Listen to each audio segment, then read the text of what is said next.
Welcome back to another episode of Treble Chef. In this video, I'll be making a special ramen dish inspired by Mint Jams, a Japanese jazz fusion record and live performance by Casiopea. I chose ramen to reflect this record because it has so many distinct elements of Japanese culture, from breezy Pacific Island riffs to nostalgic Nintendo melodies. It's hard not to like Mint Jams. It's heartwarming, it's exciting, and so is ramen. The main flavor profiles that I hear in this record and attempted to capture in my dish are high energy, dreaminess, Japanese nostalgia, and calculated coolness. Let's bring these flavors to life.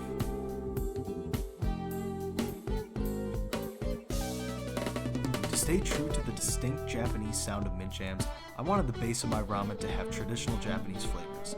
I also wanted it to be light and clean because the album displays so much musical precision. So, I started by making ichiban dashi, which is a broth made of kombu, dried kelp, and katsuobushi, which are dried fish flakes. This gives the broth a nice umami ocean flavor that brings out the feel-good island vibes of the record. Next, I made tare, which is a multi-purpose sauce made of soy, sake, mirin, and brown sugar. Tare has a sweet, savory, and umami flavor that seasons food and soups really well. So combining the tare with the ichiban dashi stock makes for a beautiful ramen broth.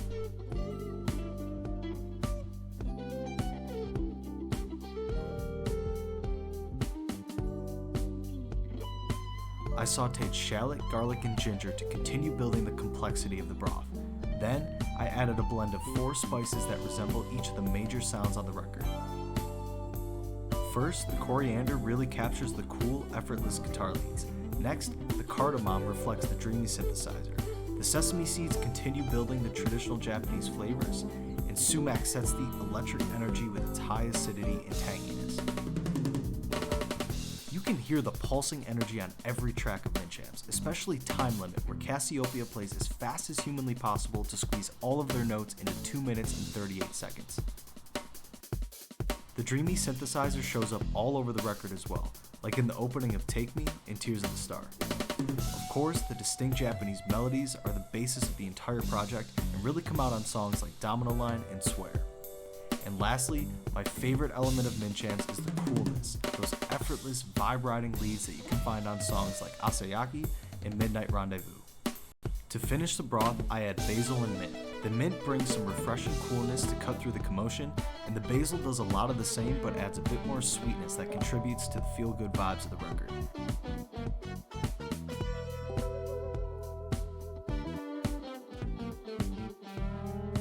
Lastly, the toppings on the Mint Jams ramen dish all have a way of capturing the same elements of the album we put into the broth.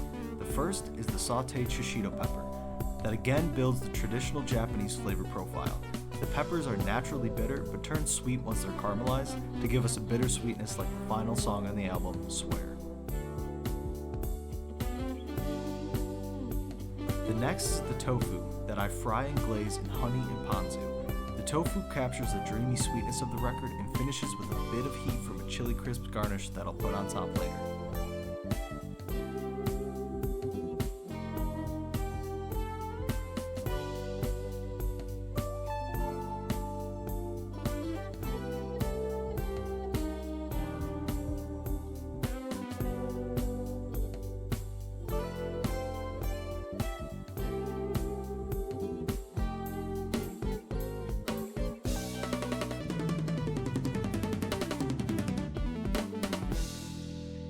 In addition to the shishito and tofu, I add some bean sprouts and bamboo shoots to serve the palate-cleansing coolness, and lastly, a bit of pickled ginger for a crunchy, tangy topping to convey the high energy.